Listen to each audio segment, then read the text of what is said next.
नमस्कार विद्यार्थियों, sangria public school के डिजिटल प्लेटफॉर्म पर आप सभी का स्वागत है। आप लोग देख रहे हैं, पढ़ रहे हैं कक्षा 12 हिंदी अनिवार्य पाठ 7 बादल राग, जिसकी रचयिता हैं सूर्यकांत त्रिपाठी निराला।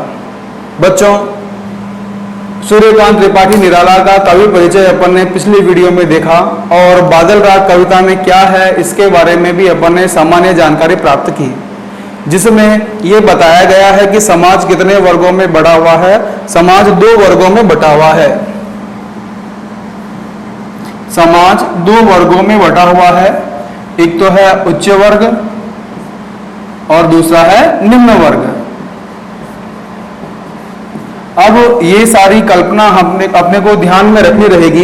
ये सब आपके इस प्रकार की जो कल्पनाएं होती है, जिसमें निम्न वर्ग का जो है शोषण किया जाता है और उसके साथ ही साथ जो है आपके जो है वो क्रांति आती है, और जो समृद्ध वर्ग है, उच्च वर्ग है, धनी वर्ग है, उसका वहां विनाश होता है। ऐसी कविताओं की जो भाव कहलाते हैं वो कविता कहलाती है प्रगतिवादी कविता। तो इसका जो स्वर है, इसका जो भाव है वो प्रगतिवादी कविता है, और उसकी जो शैली है या आपकी अगर अपन बात करें कि शब्दावली है वो कैसी है, वो आपके छायावादी है। तो छायावाद का प्रभाव भी इसमें मिलता है। लेकिन ये मूल रूप से किस प्रकार की कविता है? प्रगतिवादी कविता है, जिसमें शोषित वर्ग और दलित वर्ग के बारे में बताया जाता है कि किस तरह से उच्च वर्ग, कुलीन वर्ग उनका शोषण करता है और क्रांति आती है। तो हम इसी बात को आगे बढ़ाएंगे। उससे पहले ये बादल राग क्या है? बादल राग क्या है? क्रांति का संगीत। बादल राग क्या है? क्रांति का संगीत।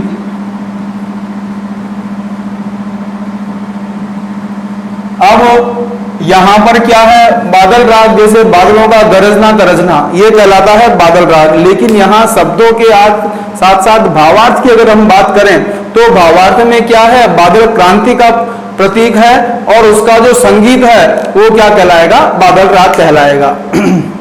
अब हम आगे बात करें इसमें, तो सीधी सी बात ये ध्यान रखिएगा बच्चों कि यहाँ पे छायावादी कविता सिर्फ क्या है?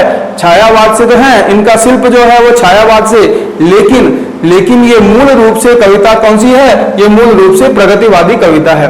प्रगतिवादी कविता होने के कारण यहाँ पर जो दलित वर्ग है या आपके जो पिछड़ा वर्ग है, इसके उत्थान की बात कही गई है, क्रांति की बात कही गई है। तो ये जो बादल आते हैं, बादलों का जो स्वर है वो आपके सृजनात्मक भी है और विध्वंसात्मक भी है। बादल समुद्र से उठते हैं, आगे आते हैं, गर्जन तर्जन होती है, बाढ़ आती है, बड़े बड़े पहाड़ों की चट्टानें टूटती है, बड़े बड़े वृक्ष टूट जाते हैं, और उसके बाद क्या होता है? उसके बाद वहां पर जो जमीन के अंदर जो अंकुरण के लिए बीज पड़े हैं वो अंकुरित होते हैं। ठीक है, तो ये यहाँ पर निम्न वर्ग और उच्च वर्ग की बात कही गई है। यहाँ पर बादलों को क्रांति का प्रतीक बताया गया है। तो हम अब कविता शुरू करते हैं। ध्यान से सुनिए और समझिए। हर शब्दों का अर्थ हमें पता होना चाहिए, हर शब्द का भावार्थ क्या है ये हमें पता होना चाहिए। ठीक है, प्रश्न कैसा आएगा, क्या आएगा, उसके बारे में मैं आपको बताऊंगा कि बोर्ड एग्जाम में किस प्रकार से क्या होता है। ठीक है, लेकिन अगर हम ये कविता ढंग से सुनते हैं, समझते हैं, शब्द और भावार्थ दोनों समझते हैं, तो हमारे पास सारे प्रश्नों के उत्तर होंगे। देखो उधर, तिरती है समीर सागर पर, तिरती है समीर सागर पर। समीर का मतलब क्या होता है? हवा। समीर का अर्थ क्या होता है? हवा। सागर का मतलब क्या होता है? आपके समुद्र। तो तिरती है समीर सागर पर अस्थिर सुख पर दुख की छाया। तो यहां पर क्या बताया गया है कि ये भी आपके जो है तैर रही है। तिरती मतलब क्या हो रहा है? तैर रही है, तैर रही है। अब क्या तैर रही है कि समीर सागर मतलब क्या हुआ? हवा रूपी सागर पर। हवा रूपी सागर पर क्या है? बादल तैर रहे हैं, बहुत घने बादल उड़ रहे हैं। तो ऐसे कवि कल्पना कर रहा है कि ये जो हवा है वो तो क्या है? बहुत बड़ा सागर है, और उस पर क्या तैर रहा है? बादल तैर रहे हैं। तो अस्थिर सुख पर, यहाँ अस्थिर सुख को अस्थिर बताया है। किनके सुख को? ये आपके उच्च वर्ग के, कुलीन वर्ग के, जो पूंजीपति वर्ग के सुख को क्या बताया है? अस्थिर बताया है। अस्थिर सुख पर दुख की छाया। ये दुख का कारण क्या हुआ कि वहां पर बादल होंगे, क्रांति होगी, और क्रांति होने के बाद इनके जो सारे सुख हैं वो उनसे छीन लिए जाएंगे और वो दुख में परिवर्तित हो जाएंगे। क्रांति के बाद उनको नुकसान होना है, उनको बहुत जो है कष्ट झेलने हैं। इसलिए कवि क्या कहता है? तिरती है समीर सागर पर, अस्थिर सुख पर दुख की छाया। तो यहां दुख की छाया किसके लिए आया है? ये आया है बादलों के लिए, बादल के लिए। अब आगे क्या होता है? दग्ध हृदय पर। दग्ध मतलब क्या होता है? जला हुआ। दग्ध का अर्थ क्या होता है? जग के दग्ध। दग्ध मतलब जले हुए। दग्ध का अर्थ और भी होता है। दग्ध का अर्थ होता है आपके जैसे आपके पीड़ित, दुखी। तो दग्ध, जग के दग्ध हृदय पर। अब जग का दग्ध हृदय कौन सा हुआ? जग का दग्ध हृदय हुआ वही निम्न वर्ग के लोग जिनको जो है बहुत तकलीफ और दुख उठाने पड़ रहे हैं। तो जग के दग्ध, दग्ध जग मतलब संसार के जो दुखी लोग हैं, जिनका मन बहुत दुखी है, शोषण और आपके जो है अत्याचार, अनाचार के कारण, निर्दय विप्लव पर प्लावित माया। निर्दय मतलब क्या होता है? जो दया नहीं करता है, जो दया से रहित है। विप्लव का अर्थ होता है विनाश। विप्लव का अर्थ होता है विनाश। निर्दय विप्लव पर प्लावित माया। प्लावित का अर्थ होता है आपके बाढ़ आ गया, बाढ़ आ जाना, बही हुई है ना। अब ये माया का मतलब क्या है? ये खेल। अब ये खेल कौन खेल रहा है? ये खेल खेल रहे हैं आपके बादल। तो ये जो बादल हैं वो क्या कर रहे हैं? वो बाढ़ लेकर आ जाएंगे। निर्दय जो है विनाश करने वाले हैं। बहुत तेज बारिश होगी, मूसलाधार बारिश होगी, और उस बारिश में किनका नुकसान होना है? जो आपके पूंजीपति वर्ग के हैं, जो आपके धनिक वर्ग के हैं, उनका यहां पर जो है विनाश होना है। तो ये बात यहां पर कहते हैं निर्दय विप्लव पर प्लावित माया। यहां तक 4 पंक्तियां आप लोगों के समझ में आई होगी। कवि यहां पर बादल की बात करता है कि बादल जो है क्या है? समुद्र से उठकर आगे आ गए हैं, ठीक है। और आने के बाद ये क्या है? ऐसा लगता है कि जैसे हवा रूपी सागर पर जो है तैर रहा है। क्या तैर रहा है? अस्थिर सुख पर दुख की छाया। दुख की छाया बादल से संबंधित है, और वे जो है विनाश करने वाले हैं। और जो पूंजीपति वर्ग हैं, जो श्रमिक वर्ग, जो आपके क्या कह सकते हैं उच्च वर्ग हैं, उन लोगों को जो है क्या है? उनके सुखों में कमी आने वाली है। फिर जग के दग्ध हृदय पर। दग्ध मतलब क्या होता है? जो जला हुआ है, जो दुखी है, जो बहुत परेशान हुआ है, उनके हृदय पर क्या है?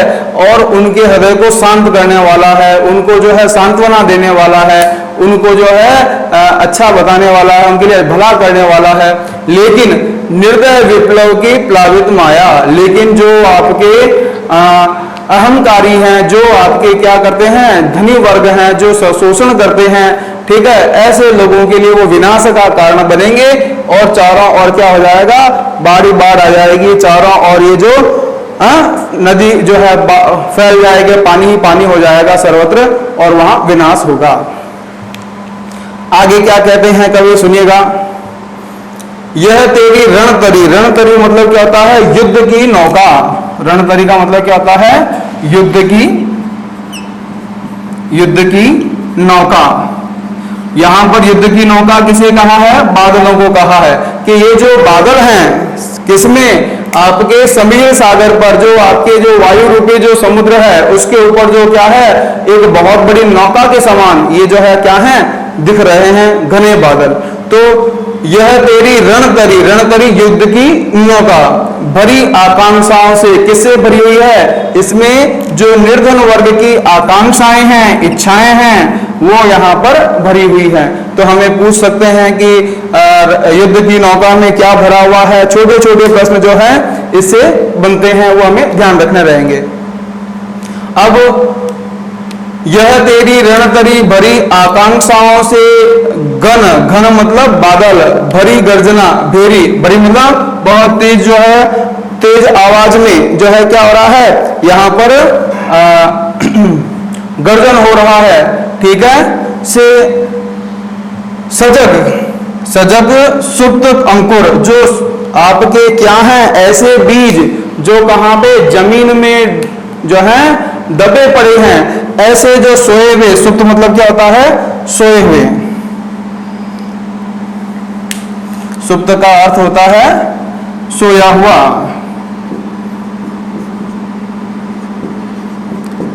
भीरी का मतलब होता है युद्ध का नगाड़ा।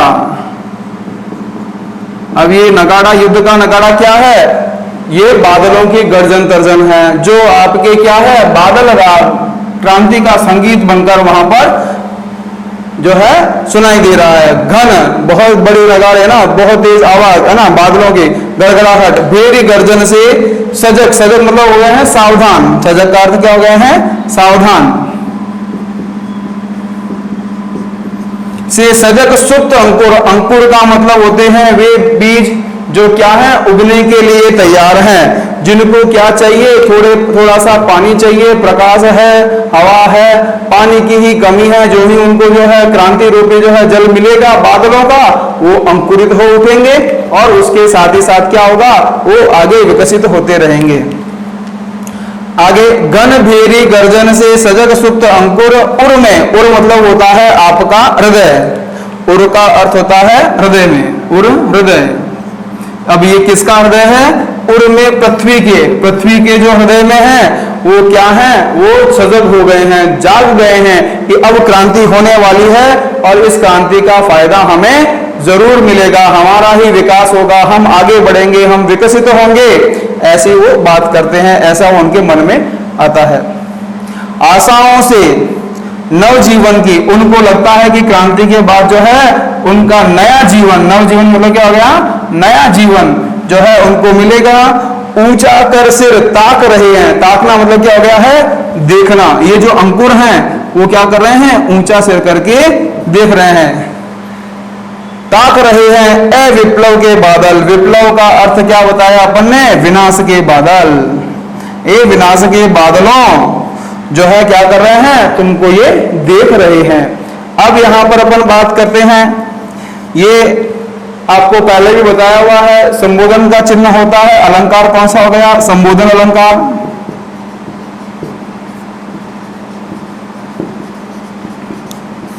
उसके बाद अगर अपन बात करें समीर सागर, ये यहां पर कौन सा अलंकार हो गया, ये यहां पर हो गया रूपक अलंकार। एक तो वो आपके रूपक अलंकार, एक हो गया आपके अनुप्रास अलंकार, ठीक है। इसी आगे अपन बात करें तो सुख दुख ख ख वर्ण की आवृत्ति होती है, अनुप्रास अलंकार है, ठीक है। इसी तरह से आपके रणतरी, रणतरी यहां पर आता है, ये यहां पर युद्ध रूपी नौका, यहां पर भी कौन सा है, रूपक अलंकार हो जाता है, ठीक है। और इसी के साथ जो है आपके सजग सुप्त अंकुर, सुप्त अंकुर ये भी आपका कौन सा है, ये भी आपका रूपक अलंकार है, ठीक है, सोए हुए अंकुर। अब उसके बाद में अगर हम बात करें तो ये यहाँ पर पूरे क्रांति के स्वर की बात कही गई है, परिवर्तन की बात कही गई है, ठीक है। और यहाँ पर जो है मानवीकरण अलंकार का भी प्रयोग हुआ है। यहाँ पर क्या है, सब मानवीय क्रियाकलाप भी बताए गए हैं। तो यहाँ पर मानवीकरण अलंकार किसका प्रतीक है, छायावाद का, प्रकृति का वर्णन, प्रकृति का मानवीकरण, छायावादी कविता। लेकिन मूल बात किसकी हो रही है, मूल बात हो रही है प्रगतिवाद की, ठीक है। और इस प्रगतिवाद में क्या बताया जाता है, ये आपके जो रूसों की थ्योरी है, आप लोगों ने पढ़ा होगा पॉलिटिकल साइंस में, जिसमें आपके दुनिया के मजदूरों एक हो जाओ, रूस की क्रांति है ना, रेवोल्यूशन, तो वो सारी चीज यहाँ पर उसी से संबंधित ये कविता है। यहां तक आप लोगों को समझ में आया होगा। इसके बाद आगे देखें,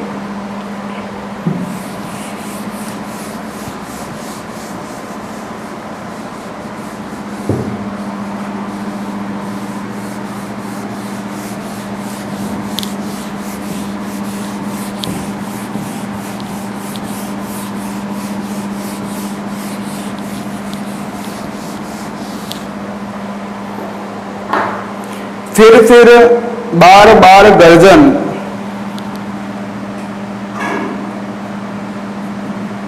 फिर बार बार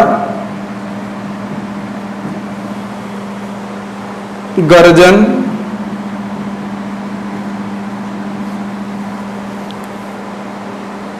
वर्षण है मूसलाधार, वर्षण है मूसलाधार,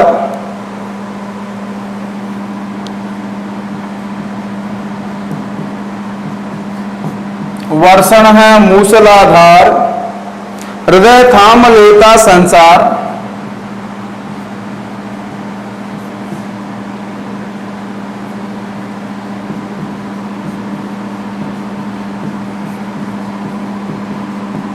हृदय थाम लेता संसार, सुन सुन घोर वज्र हुंकार, सुन सुन घोर वज्र हुंकार,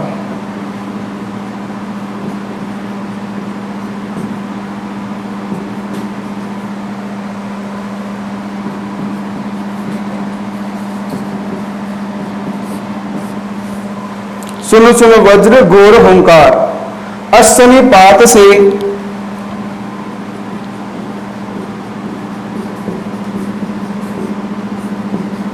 अश्वनिपात से शापित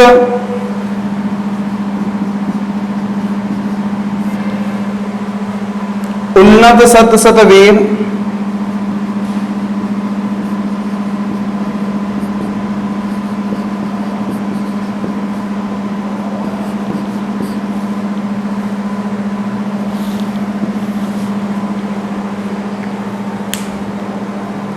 क्षत विक्षत हत अचल शरीर,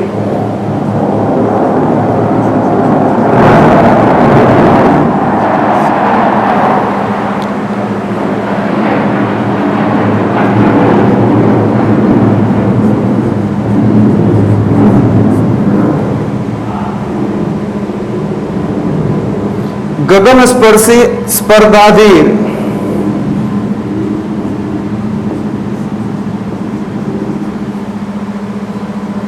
गगन स्पर्शी स्पर्धाधीर,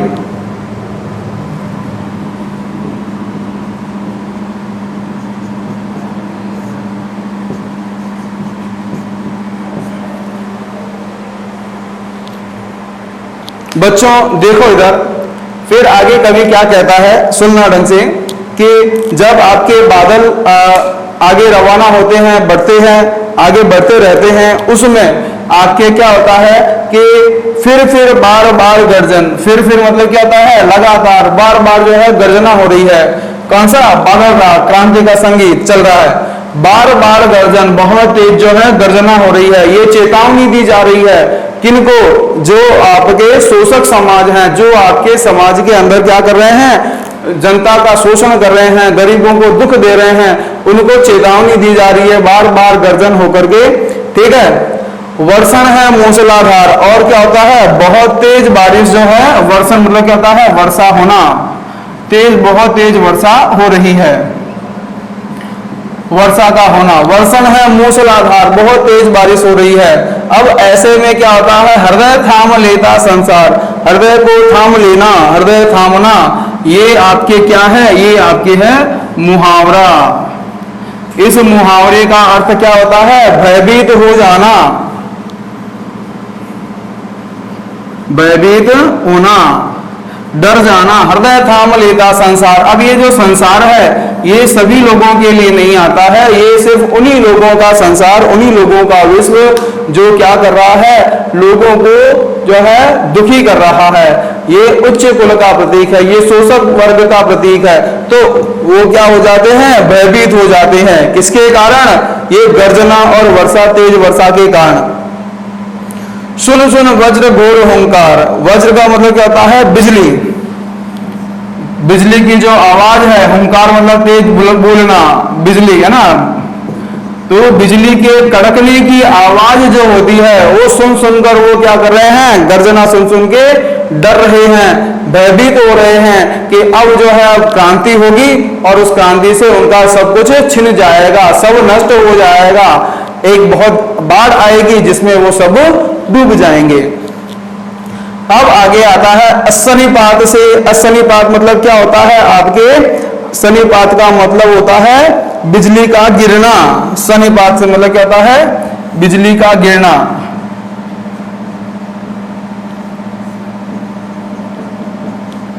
कब बिजली के गिरने से शापित, शापित मतलब क्या है, साप से, शापित मतलब होता है साप से त्रस्त, दुखी, है ना, जिसको श्राप मिला हुआ है कि जो बिजली के गिरने से शापित। शापित कौन हो गए, उन्नत सतसतवीर, जो बहुत बड़े बड़े हैं। बड़े बड़े कौन, पहाड़ हैं। अचल, अचल मतलब होता है पहाड़, जो ऊंचे ऊंचे पहाड़ हैं वो क्या है, उनके ऊपर बिजलियां गिर रही हैं, टूट रहे हैं और वो नष्ट हो रहे हैं। तो अशनिपात से शापित उन्नत सतसतवीर, जो आपके बहुत बड़े बड़े घनघोर जो है सैकड़ों सैकड़ों जैसे वीर हैं, वो क्या हो रहे हैं, वो आपके सांप से त्रस्त हैं और बिजलियां उन पर क्या हो रही हैं, गिर रही हैं। एक अन्य अर्थ में ये भी बताया गया है कि जो आपके बादल हैं उनका शरीर भी क्या है, बिजलियों से क्या हो रहा है, कड़कने से उनका शरीर भी क्षत विक्षत हो रहा है, टूट फूट रहा है, ठीक है, और उनका जो है क्या हो रहा है, घायल हो रहा है। तो क्षत विक्षत, क्षत विक्षत का मतलब होता है आपके घायल।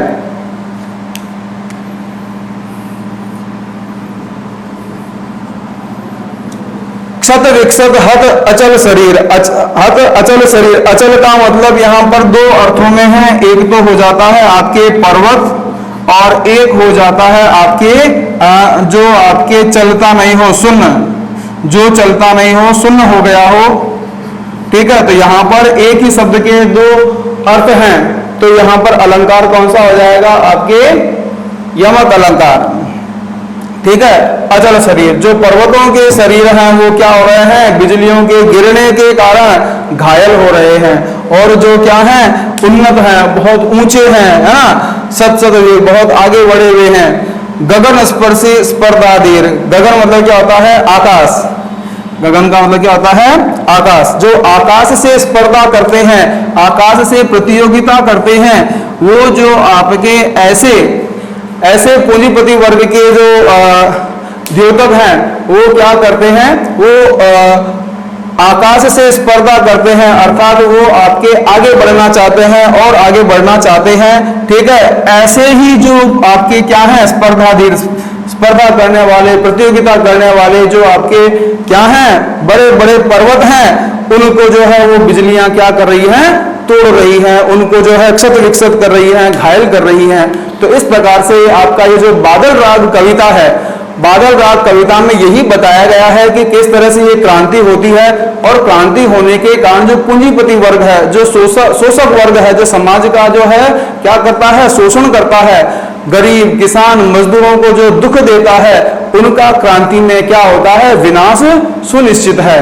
इस वजह से वो क्या है, दुखी हैं, डर रहे हैं। तो कविता के जो इस अंश में अपन ने देखा किस तरह से ये आपके क्रांति की बात करते हैं, क्रांति की शुरुआत करते हैं, और क्रांति का क्या प्रभाव होता है, पूंजीपति वर्ग पर अलग रहेगा और निर्धन वर्ग पर अलग रहेगा, ये अभी अपन ने देखा। बाकी शेष कविता हम अगले वीडियो में देखेंगे। धन्यवाद।